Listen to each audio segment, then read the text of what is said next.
संघाचे माननीय आमदार आणि राज्याचे माजी मंत्री सन्माननीय श्रीयुत जयेंद्रजी पाटील साहेब।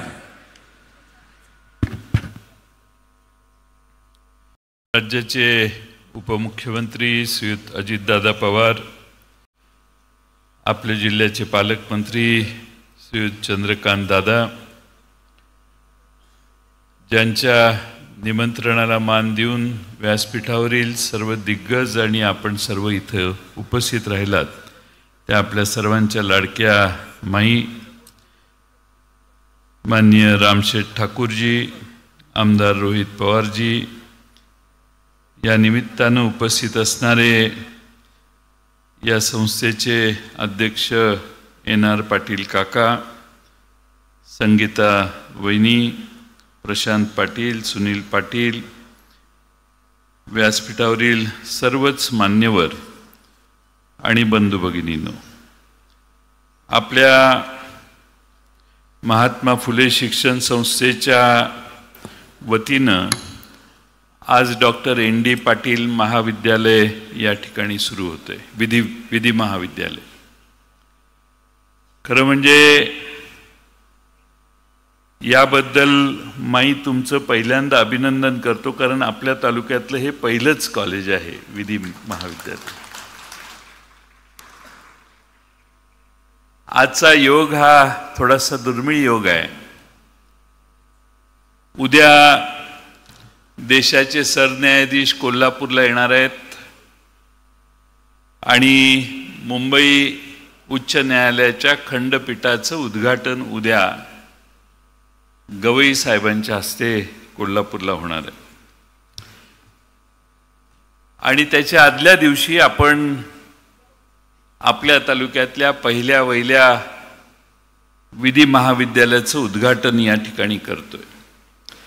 मला खात्री आहे की आजपर्यंत अनेकांनी हायकोर्टाच्या खस्ता दिल्लीला मुंबईला जाऊन घातल्या। मुंबईच्या फोर्ट परिसरामध्ये आपली लोक दिसायची ती हायकोर्टासाठी जास्त। आज तो सगळा लोंढा हा कोल्हापूरकडे उद्यापासून सुरू होईल। आज 4 न्यायाधीशांची नेमणूक झालेलं वर्तमानपत्रात आलंय। माझी अपेक्षा आहे की या विधी महाविद्यालयातून मुलं मुली शिकतील, ती फक्त इस्लामपुरात प्रॅक्टिस करणार नाहीत, तर त्या खंडपीठापर्यंत जाऊन प्रॅक्टिस करतील आणि उच्च न्यायालयामध्ये प्रॅक्टिस करणाऱ्या मुलांची वाळवे तालुक्यातली संख्या सगळ्यात जास्त राहील पुढच्या 10 वर्षात, अशी मी अपेक्षा करतो। आणि आज 4 न्यायाधीशांची नावं जाहीर झालेली आहेत। आपल्या तालुक्यातला एखादा कधीतरी त्या खंडपीठाच्या न्यायाधीशाच्या खुर्चीवर बसेल, ते स्वप्न या तालुक्यातल्या प्रत्येक या विद्यार्थ्यांनी या कॉलेजच्या पाहावं। खरं म्हणजे देशाच्या सर्वोच्च न्यायाधीशांनी, गवई साहेबांनी जर लक्ष घातलं नसतं तर हे खंडपीठ झालंच नसतं। त्यांच्यामुळं हे खंडपीठ होतंय आणि म्हणून आपल्या तालुक्याच्या वतीनं, आपल्या जिल्ह्याच्या वतीनं मी गवई साहेबांचे पहिल्यांदा मनपूर्वक अभिनंदन करतो आणि आभार मानतो। या कॉलेजला आदरणीय ND पाटील साहेबांचं नाव आपण देतोय। आपल्या सगळ्यांची जबाबदारी फार मोठी आहे आणि मला वाटतं की हा तालुका ND पाटलांची जी प्रवृत्ती होती, जी पर्सनॅलिटी होती, ती वाळवे तालुक्याचा एकंदर स्वभाव काय हे सांगणारी होती। मी दोन्ही दादांना सांगू इच्छितो की हा तालुका हा फार स्वाभिमानी लोकांचा तालुका आहे। या तालुक्याला फार मोठी स्वातंत्र्य सैनिकांची परंपरा आहे। क्रांतिसिंह नाना पाटील याच तालुक्यातले, नागनाथ नायकवडी याच तालुक्यातले, बाबूजी पाटणकर याच तालुक्यातले, बर्डे गुरुजी याच तालुक्यातले, पांडू मास्तर देखील याच तालुक्यातले, नव्हे अशी असंख्य यादी मोठी आहे की ज्यांनी ब्रिटिशांशी संघर्ष करताना कधीही माघार घेतली नाही. या तालुक्याचं हे सगळ्यात मोठं वैशिष्ट्य आहे. कदाचित भारतातल्या सगळ्या तालुक्यांपेक्षा वाळवे तालुका वेगळा आहे असं मी मानतो. तुम्हाला असा तालुका सापडणार नाही की ज्याच्यात लढवाई प्रवृत्ती आहे, लढण्याची मानसिकता आहे. लढाई करायची असेल तर ती शेवटपर्यंत निकराने करायची, हे आयुष्याच्या शेवटपर्यंत ND पाटील सरांनी दाखवून दिलं. हा या तालुक्याचा आदर्श आहे. आणि म्हणून हा आमच्या तालुक्याचा प्रॉब्लेम पण आहे. सहजासहजी वाकत नाही, सहजासहजी शरण जात नाही. लढाई करायची असेल तर ती करताना कितीही फंद फितुरी झाली तरी जे आहेत त्यांच्या बरोबर घेऊन लढायचं, हे ND पाटलांपासून सगळ्या स्वातंत्र्य सैनिकांनी आम्हाला शिकवलेलं आहे. हा प्रॉब्लेम आहे आणि हे आमचं वाळवे तालुक्याचं स्वाभिमानाचं केंद्र पण आहे. आणि म्हणून हा तालुका हा निश्चितपणानं आज कायद्याचं राज्य म्हणून जे आपण देशात म्हणतो, त्या कायद्याच्या राज्यात आमच्या तालुक्यातली मुलं जास्तीत जास्त शिकावीत आणि कायदा शिकणारी मुलं आमची कोर्टात, हायकोर्टात, सुप्रीम कोर्टात जावीत, अशा अपेक्षेनं माईंनी पुढाकार घेऊन हे कॉलेज सुरू केलेलं आहे. माई, तुमचं मनपूर्वक अभिनंदन. तुमचं आणि सगळ्यांची ओळख आहे, त्यामुळे तुमची ओळख मी काय करून देत नाही. पण कधीही माईंचा फोन आला तर तो माईंचा फोन आपल्या मुलाला आपण फोन करतोय याच भावनेनं नेहमी आलेला आहे. खरं म्हणजे स्वातंत्र्य चळवळीमध्ये फार मोठं योगदान वकिलांचं आहे असं मी म्हणेन. आपल्या देशामध्ये महात्मा गांधी वकील होते, पंडित जवाहरलाल नेहरू वकील होते, सरदार पटेल हे वकील होते, डॉक्टर बाबासाहेब आंबेडकर वकील होते, मौलाना आझाद घ्या, राजेंद्र प्रसाद घ्या, असे अनेक दिग्गज आहेत की जे वकील होते पण त्यांनी सत्तेशी, तेव्हाच्या ब्रिटिश राजवटीला घालवण्यासाठी संघर्ष केला आणि या देशाचं त्या सर्वांनी नेतृत्व केलं. जवाहरलाल नेहरू आणि यांचे वडील मोतीलाल नेहरू, अलाहाबाद कोर्टाची 1/3 प्रॅक्टिस ही मोतीलाल नेहरूंची असायची. अत्यंत धनिक, प्रचंड मोठी प्रॅक्टिस करून पैसे मिळवलेले, पण ते सगळं सोडून त्यांनी स्वातंत्र्य संग्रामात भाग घेतला. खरं म्हणजे एवढं मोठं ऐश्वर्य सोडून स्वातंत्र्य संग्रामात भाग घेणं हे काही सोपं त्या काळात नव्हतं. आणि त्यामुळं असं गमतीनं म्हटलं जातं, वकिलाने आधी वकिलीच करावी. झालाच तर मोतीलाल नेहरू जर चालली नाही वकिली तर राजकारणात गेलं तर अशा मोठ्या प्रवृत्तीपर्यंतही पोचता येतं. म्हणजे मोतीलाल नेहरू असोत किंवा जवाहरलाल नेहरू असो, हे आधी वकील होते. पण वकिलांच्या राजकारणातल्या सगळ्या लोकांना बघा, संख्या आजही मधल्या काळात आम्ही सरकारमध्ये ज्यांच्या होतो त्या विलासराव देशमुख साहेबांच्या पासून बरेच दिग्गज हे वकील होते.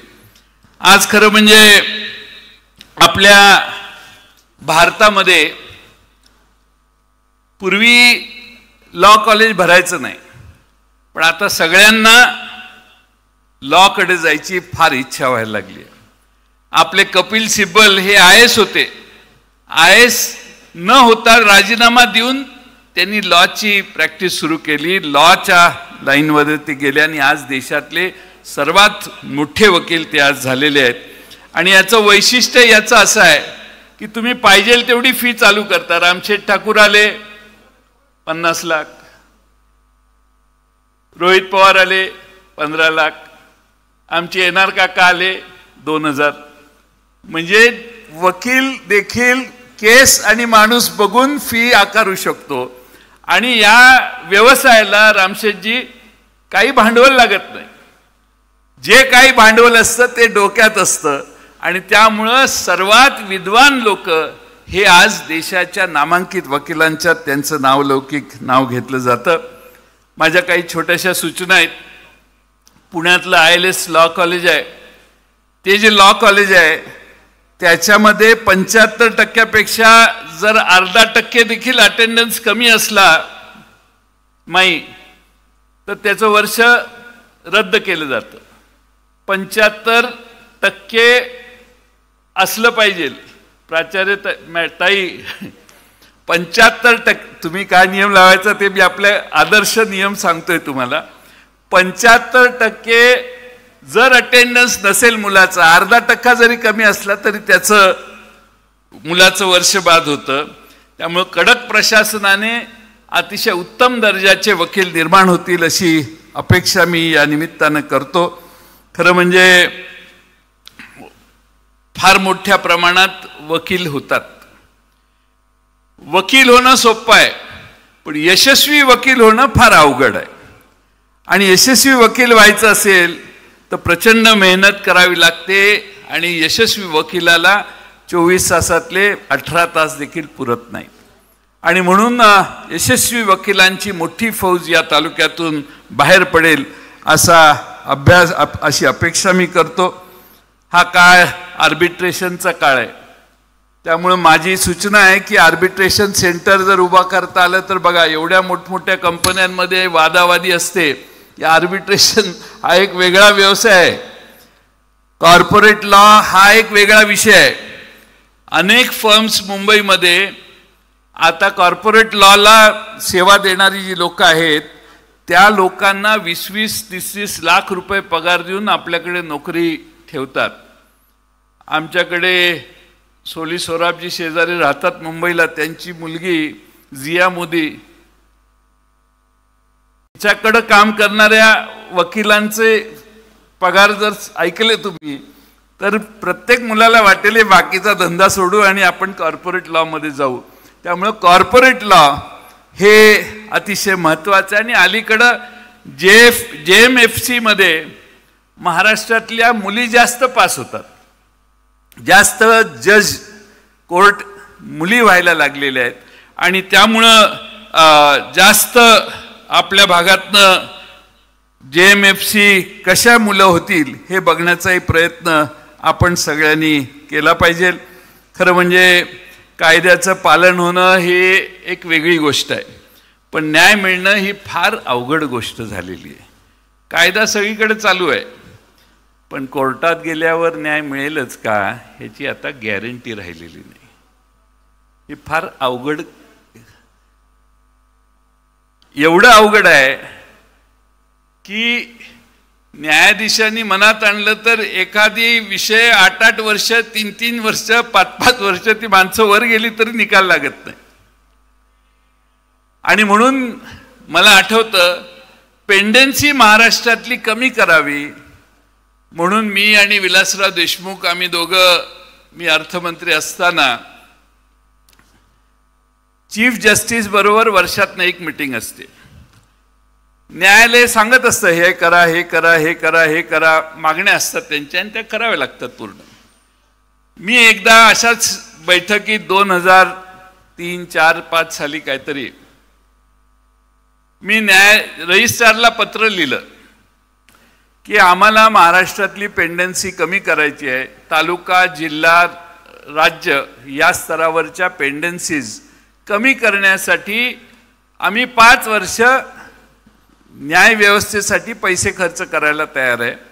तुम्ही 100 न्यायाधीश टेम्पररी लावा नाहीतर 200 लावा, पण आम्हाला 5 वर्षासाठी, 10 वर्षासाठी, पण ही पेंडन्सी एकदा महाराष्ट्रातली कमी करू. माझ्या पत्राची एक प्रत मुख्यमंत्र्यांच्या सचिवांच्याकडे गेलेली. मला विलासराव देशमुखांचा फोन आला. जयंतराव, म्हटलं काय साहेब, आपल्याला जास्त काळ मंत्री राहायचं नाही असं काय प्लॅन ठरलाय का आपला? म्हटलं काय झालं? अहो म्हटलं तुम्ही न्यायाधीशांना कशाला पत्र पाठवताय? मी म्हटलं आपल्या मागण्या, अहो जाऊ देव म्हटले, काय काढायला लागलाय तुम्ही, त्यांच्या मागण्या काय बघून मुकाट्याने परत यायचं म्हटले, असला काही विषय करू नका तिथं. ठीक आहे म्हटलं. तिथं गेले. श्रीकृष्ण म्हणून न्यायाधीश होते, ते आयोग नव्हता का, ते असे बाजूला चीफ जस्टिसच्या बाजूला ते बसलेले. सगळ्या चर्चा झाल्या आणि त्या श्रीकृष्णाने विचारलं और कुछ है. आता खरं मी गप्प बसायला पाहिजे. मी म्हटलं ते हमने एक खत दिया है आपको, वो देखिए आपने. मग तो रजिस्ट्रार म्हटला yes minister has given this letter, shall I read. ते चीफ जस्टिस म्हटले वाचा. आता माझ्या हातात काय राहिलं नाही. विलासराव माझ्याकडे रागाने बघायला लागले कशाला काढला विषय म्हणून. आणि त्याने चीफ जस्टिस त्याने पत्र वाचून काढलं. तर ते म्हटले की आम्ही पूर्ण विचार करतो. एकच आम्ही करू की सकाळच्या वेळी कोर्ट चालू करू, जमलं तर संध्याकाळी कोर्ट चालू करू, आणि पेटी केसेस छोट्या छोट्या केसेस आहेत त्या सॉर्ट आउट करायचं पहिलं काम आम्ही करू. आमची ही कमिटमेंट आहे. पण पेंडन्सी कमी करण्यासाठी तुम्ही रेज केलेला इश्यू व्हॅलिड आहे आणि आम्हालाही हे मत आहे की तुम्ही आमच्या फॅसिलिटीज वाढवा, संख्या आम्ही वाढवायचा प्रस्ताव हळूहळू करतो. सांगायचा मुद्दा की महाराष्ट्रात देशात लाखो लोक कोर्टातच बसलेली असतात. एक केस म्हणजे दोन्ही बाजूने 4-5 लोक. आणि म्हणून या देशातल्या पेंडन्सी कमी करायचा हा देशाचा प्रश्न आहे. पण राज्याचे अर्थमंत्री इथं आलेले आहेत. मी त्यांना विनंती करेन की महाराष्ट्रातल्या पेंडन्सीचा एकदा आढावा घ्यावा. आणि महाराष्ट्रातल्या पेंडन्सीमध्ये आता 4 जजेस इकडं आलेले आहेत आपल्या हायकोर्टाचे खंडपीठाला. आणि मला वाटतं केसेस 5 ते 7 लाख केसेस मुंबईतल्या इकडे शिफ्ट होतील. कोल्हापूर, सिंधुदुर्ग, रत्नागिरी, सांगली, सातारा, सोलापूरच्या. त्यामुळं फार मोठ्या प्रमाणात केसेस शिफ्ट झाल्या की मुंबईपेक्षा इथं जास्त गर्दी होईल आणि त्याचाही विचार त्यांच्याकडून होईल अशी अपेक्षा या निमित्तानं करतो. एक अतिशय चांगलं कॉलेज या ठिकाणी होताना मानसशास्त्र संशोधन केंद्रही माईंच्या नावाने या ठिकाणी सुरू होतंय आणि डॉक्टर ND पाटील बहुउद्देशीय सभागृह देखील या ठिकाणी होतंय.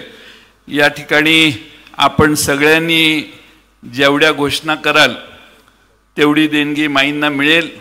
मग शिल्लक राहिलेलं मी आणि माई बसून ठरवतो काय करायचं. आता मी इथलाच आहे रोहित, मी इथलाच आहे. माझे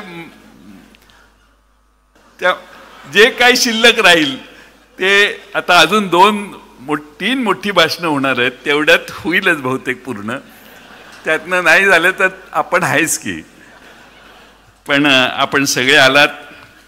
माईंच्या विनंतीला मान देऊन मी प्राध्यापक डॉक्टर ND पाटील साहेब यांचा प्रचंड आदर करतो.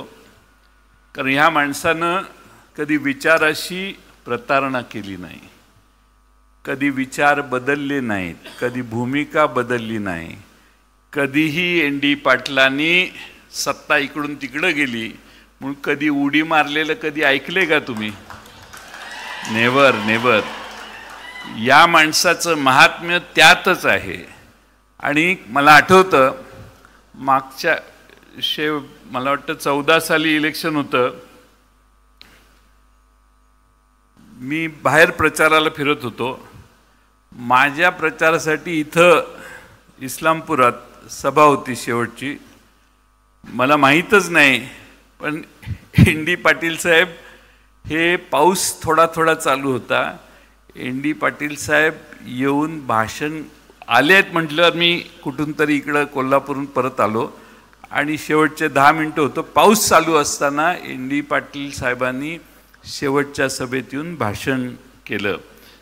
मला वाटतं 14 साली वगैरे असेल. पण तुझा विचार योग्य असेल तर मी तुझ्या बाजूने आहे, विचार बरोबर नसेल तर मी तुला विरोध करेन, ही भूमिका ND पाटील साहेबांनी आमच्या बाबतीत कायम ठेवली. आणि म्हणून मला त्यांचा आदर आहे. त्यांचा पुन्हा एकदा आज त्यांच्या नावानं विधी महाविद्यालय सुरू होतं आहे याबद्दल मी माईंचं, या संस्थेचे आमचे NR काका हे आमच्या कारखान्याचे संचालक होते बरेच वर्ष. त्यामुळं आमच्या सगळ्याच या महात्मा फुले शिक्षण संस्थेच्या कुटुंबाचं मनपूर्वक अभिनंदन करतो आणि माझे 2 शब्द पूर्ण करतो. धन्यवाद आमदार साहेब. आपल्या सर्वांना ज्यांच्या कामगिरीचा, सक्षम नेतृत्वाचा आणि वचनबद्ध कार्याचा सार्थ अभिमान आहे ते सन्माननीय आमदार श्रीयुत